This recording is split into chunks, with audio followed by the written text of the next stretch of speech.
Welcome back to our channel. So today in this video, we are going to discuss about how to schedule meetings across time zones with Google Calendar Smart features. So without wasting much of our time, let's get straight into the video. So first of all, you need to simply open your Google Workspace, and once you have opened it, you need to go and tap on.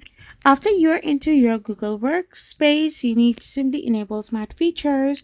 You need to go and tap open your calendar on your computer, or you can even go to the settings icon, or you can open your Google Calendar right over here. So once you have done this, you can go and tap on schedule. So simply select your primary time zone in the drop down menu bar, and you can simply schedule a meeting right over here. Once you have done this, you can share this meeting to other people that are in different time zones. So once you have done this as well, by the help of the Google Calendar, you will be simply able to schedule meetings across time zones. I hope you found this video helpful, so don't forget to hit that subscribe button and to give us a thumbs up.